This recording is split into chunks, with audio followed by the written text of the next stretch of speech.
Hello everyone. I am Dr. Fozul Atik.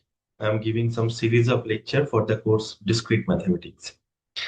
So in today's lecture, we are going to start our new unit called the Principle of Counting.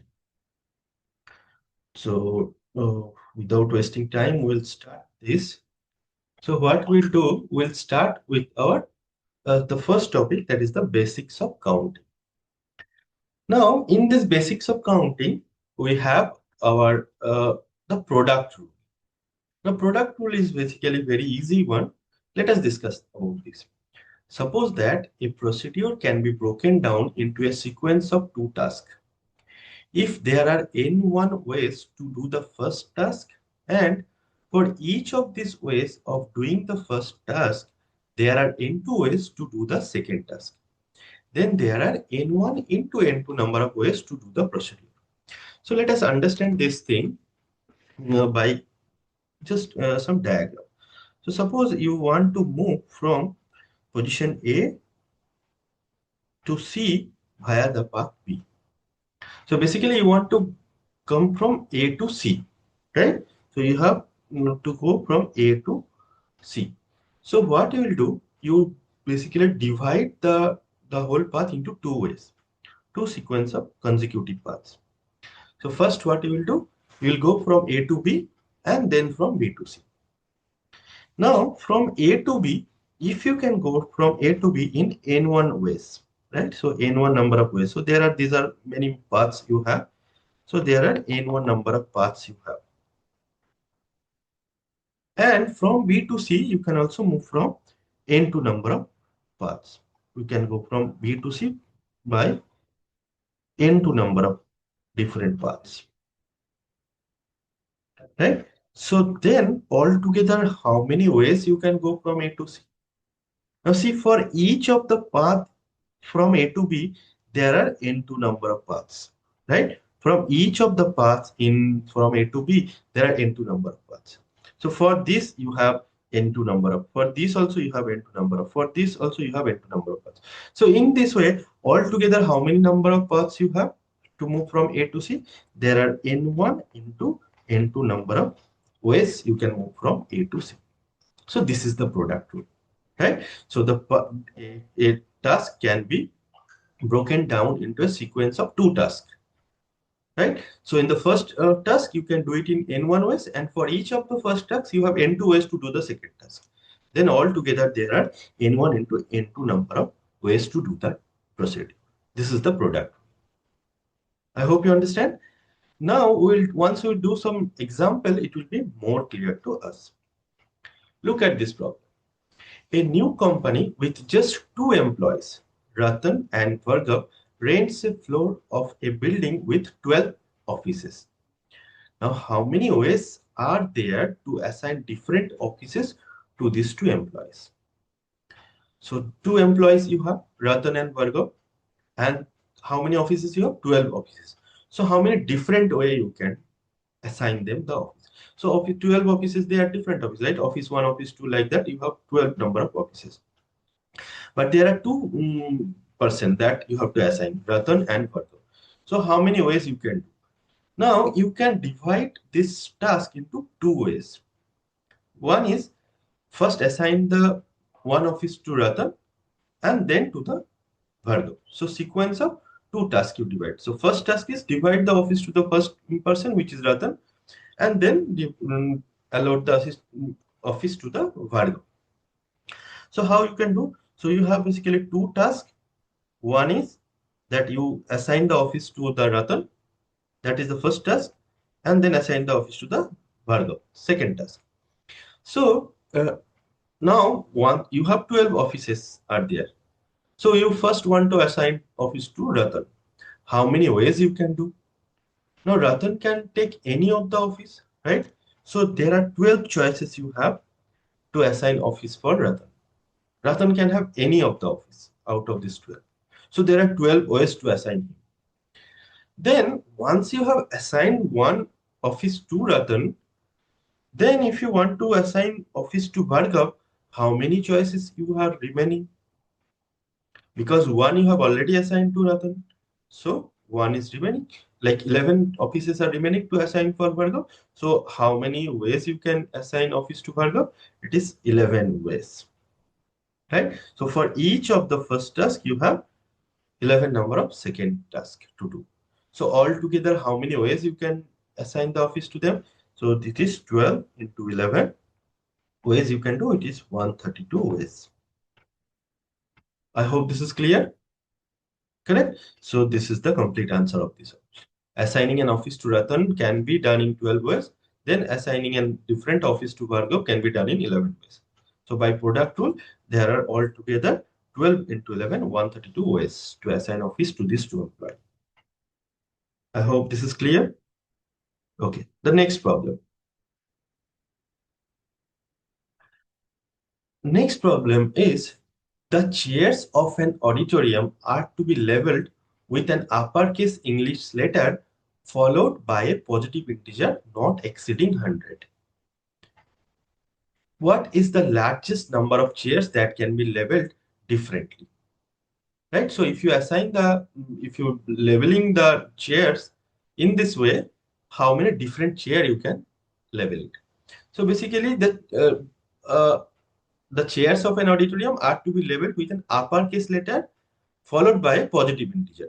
So each label are having two positions. One is the first one is an uppercase letter, and the second position is an English and positive integer not exceeding 100. So like one example of labeling of a chair is maybe a 47. So first position is an alphabet, second position is a positive integer not exceeding 100. Correct? So this is one sample of giving a labeling. Now in this process, how many different chair you can label? Now again, you divide the task into two parts.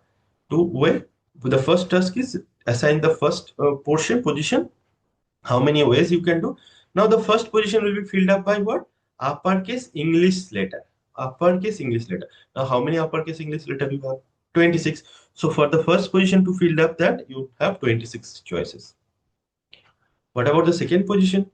Now second position should be filled up by an positive integer not exceeding 100. So positive integer starts from 1 and it goes up to 100, not exceeding 100. So it should not exceed 100, but it can touch 100. So 1 to 100. How many choices? 100 choices you have. So how many different chair you can label it? So there are, by product rule, 26 into 100 number of different ways you can label the chair. So this many different chairs can be labeled. 2600. I hope this is clear. So the complete answer is here. So in written form, 26 into 100 is equal to 2600. Okay, the next problem. There are 32 microcomputers in a computer center. Each microcomputer has 24 ports. How many different ports to a microcomputer in the center are there? Now this is very easy. You can make the video pause and then find the answer. There are 32 microcomputers are there. Each microcomputer has 24 ports. How many different microcomputer you can have? So 24 into 32, right? This many different ports you can have. So it is 24 into 32. So this many different ports to a microcomputer in the different port to a microcomputer in the center, there are this many because by the product rule. I hope this is clear. Now our next problem is very interesting. So the next problem is this one. How many different bit string of length 7 are there? How many different bit string of length 7 are there? So to understand this problem, first what we'll do, first of all, what is a bit string? So bit string is a string whose all characters are 0 and 1.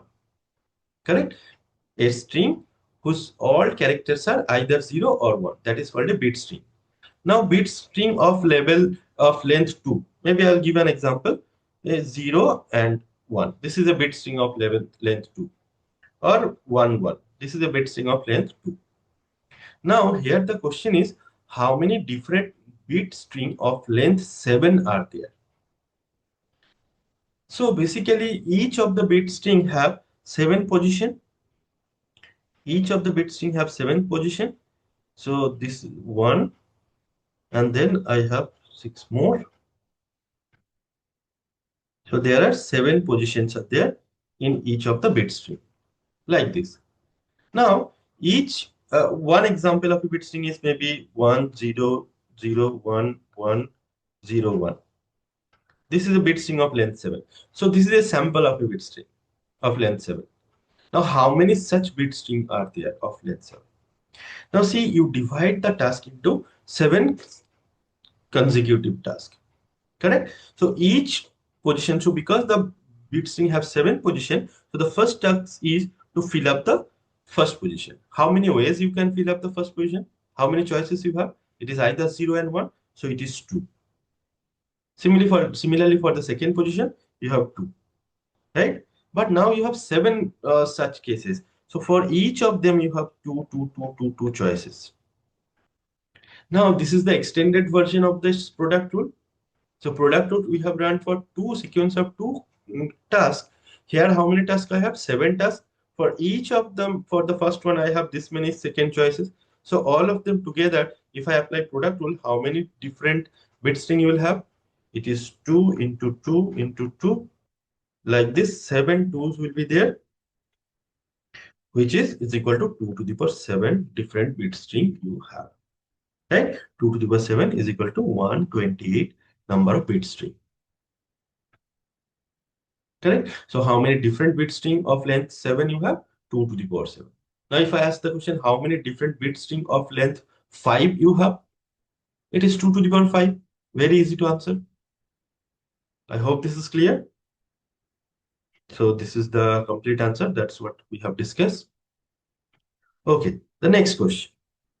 How many different license plates can be made if each plate contains a sequence of 3 consecutive or 3 uppercase English letters, followed by 3 digits? So you have seen, right, license plate. Now license plate of a car or bike or any vehicle you have, and how the plates are made. If each plate contains a sequence of 3 uppercase English letter, 3 uppercase English letter followed by 3 digits. So one sample example maybe A, B, B, and then 003. This is an example of an for this the way this question is asking. This is an example of a license plate number. Now, in this way, how many different license plate you can make it if you assign the number in this way? So how you have each I license plate, you have 6 position, correct? So you have 6 position, and the first 3 will be filled up by some uppercase English letters, and the next 3 will be filled up by digits. So the first one, how many choices you have for the first position? Then you have 26 alphabets, so 26 choices. 26 choices, 26 choices. All of them are uppercase English letter you can fill up. And repetition is allowed because nothing is mentioned. So repetition you can take it. So it can be A, and then 1 1 1. That can also be allowed, right? And the next 3 positions are uh, like filled up by digits. But how many different digits you can have? 0 to 9, so there are 10 digits. So this also you have 10 position, this also I have 10 option, 10 option, like that, right? So this is the 6th position, you can fill it up by this many ways. So if we apply the product rule, how many different license plate you can make? It is 26 into 26 into 26, then 10 into 10 into 10, right? So this many. So if you calculate using calculator, maybe you can get 17,576,000. This many different license plate you can. You can also write it in a short form, 26 power 3 into 10 power 3. I hope this is clear. Okay. So this is the complete answer. That's what we have discussed. Okay, the next problem.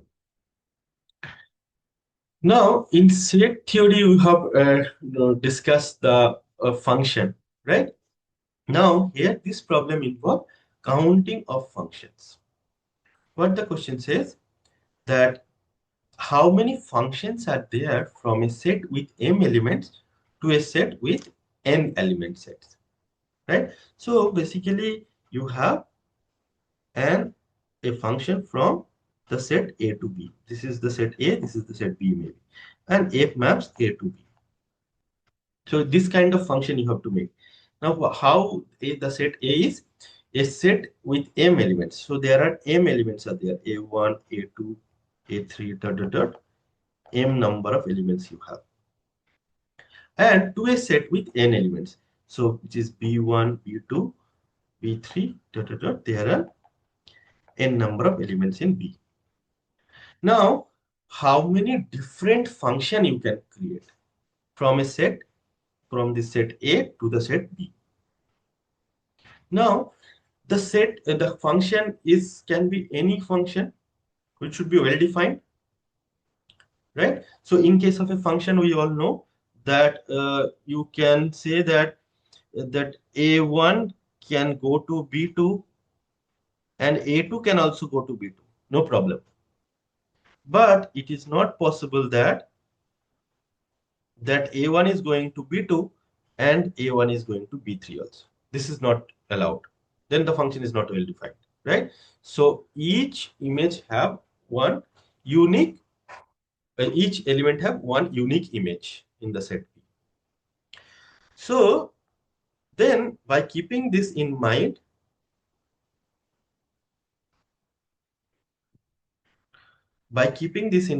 how many different function you can create. Now just think about one single element in A. This A1 can have how many different images in B, right? So for with the help of this A1 only, how many different function you can create? In one function, you can have image of A1 is B1. In another function, you may have image of A1 is B2. In another function, you may have image of A1 is B3. Similarly, in another function, you may have image of A1 is Bn, right? So for the only for the single element A1, you have n number of choice. You can create n different function. Clear? Now, in just think about the value A2, the point A2 in the set A. So for each of this A1, you have n number of choices. And then if you just think about the A2, A2 can also create how many different function? N number of function, because image of A2 can be B1, image of A2 can be B2, image of A2 can be any number in the set B. So how many different function you can create with the help of A2 only? It can be n also, another n different function. So similarly, how many A's you have? M number of. So for each of them, you have m number of different function you can create. Then by product rule, how many total number of function you can create? So this n into the dot up to n times. So how many they are to get together? It is n to the power m number, because these numbers are m. For a1 you can create n, a2 also n, dot dot up to am also you can create n number of different function. So altogether, how many by product rule? It is n to the power m number of different function you can create. I hope this is clear, right? So this is just a function. But now you know the definition of a one-to-one function, right? What is one-to-one function? So this problem we have done already. So there are n into n into n. There are m times n. So n to the power m number of function. Now think about a one-to-one function. Now what do you mean by one-to-one function? So you have a set A, you have a set B, A to B, and you have to create such function which are maps from A to B. A have m number of choices, and B have n number of choices, B1, B2, B3, Bm number, n number of choices you have in B.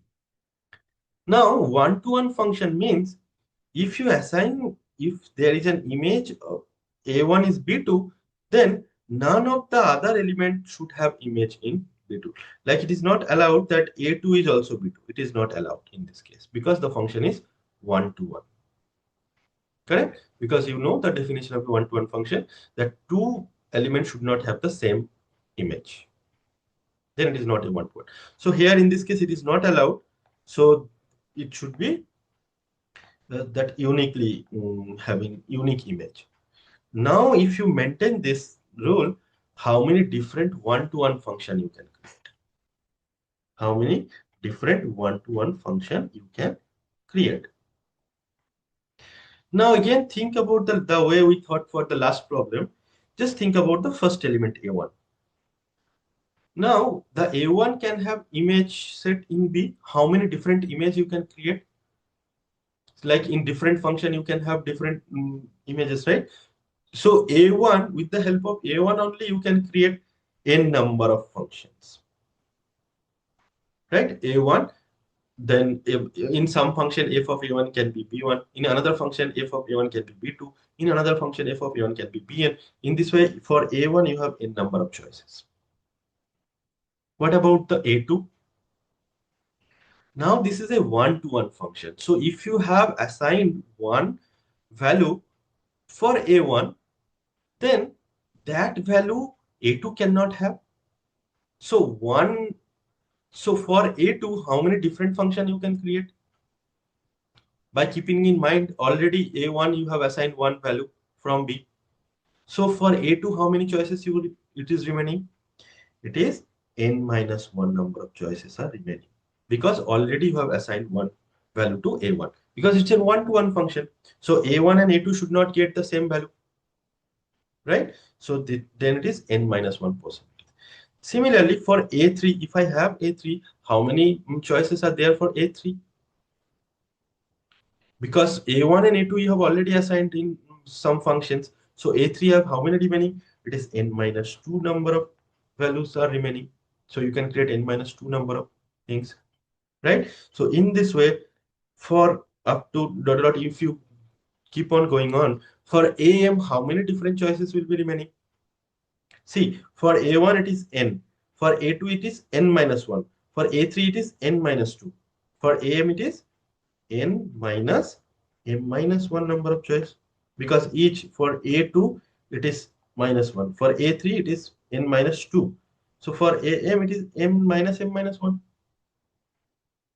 Right? So by product rule, how many different number of one-to-one function you can create? It is n into n minus 1 into n minus 2 and so on dot dot dot up to n minus m minus 1 number of different one-to-one function you can create.